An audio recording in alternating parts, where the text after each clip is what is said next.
Pag-uwan-uwan nga na sinati sa mga lalawigan sa Samar, Northern Samar ug Eastern Samar, sukad sa miaging Sabado hangtod karong adlaw, may sangpot sa pagbaha.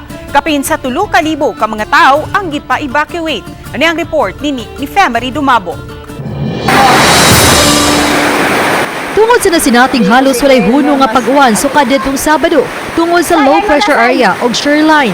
Moabot sa 43 ka mga barangay ang nabahaan sa Eastern Visayas. Sa barangay Migara, Calbayog City, sa lalawigan sa Samar, niadtong Sabado, di na makita ang daan kay natabunan na sa baha. Mga gamit sa panimay gipatong sa taas nga lugar aron dili mga basa. Human nga misud na sa kabalayan ang mga tubig baha. Grabing baha usab ang nasilati sa barangay Ginbauyan Sur sa Calbayog City nga milapas na sa tuhod. Susama usab ang nasinati sa Gandara, Samar. Gibahan usab ang mga dapit sa Katarman, Babatngon ug Lope de Vega sa Northern Samar. Sa kaya mga bangka, gituyok sa kapulisan, kabumbiruhan ug rescue team ang mga lugar nga nabahaan aron mahikli ng apektadong mga mulupyo. Hangtod ganihang buntag padayong nasinati ang pag-uwan nga nakaapekto sa mga mulupyo sa lungsod sa Hipapad, Eastern Samar. Dungan sa pagbaha ng lutaw sa mga plastik sa basura.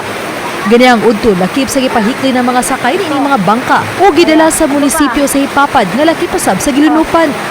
Matod sa MDR Armed Officer Vicky Abestros nga moabot sa 42 ka mga pamilyang ilang gipahiklin.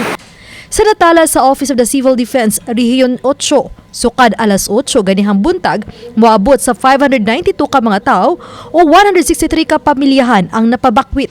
43 ka mga barangay sa Samar, Eastern Samar, Northern Samar ug usa niini sa Leyte ang nabahaan. So now ongoing kasi like for example kahapon ng hapon sa Hipapad ang level na lang siya, but for this morning, nagtawag kami doon, ni-level na ulit yung baha because the still ongoing pa po yung ulan natin. Mitala usab og siyam ka mga landslide. Duha niini naa sa Katbalogan, Samar, 5 sa Northern Samar ug laing duha sa Southern Leyte. Hinuon na hawanan ang dapit ug magian na pagbalik ang karsada. Wala ra hinoy natala nga mga na-missing o casualty sa mga pagbaha ug pagdahili sa yuta. Apan pahimangno sa OCD8 nga di gihapon mo kumpiyansa ang publiko. Should be in the lookout, because of the continuous rainfall na masaturate yung lupa and may cause landslides, and that's what we're trying to avoid. With encourage everybody in those identified danger zone for landslide to voluntarily relocate muna until the weather improves. Kasi we're seeing na medyo tatagal pa ito yung ulan. Obani Rod Prado, Femery Dumabok. Balitang Bisdak.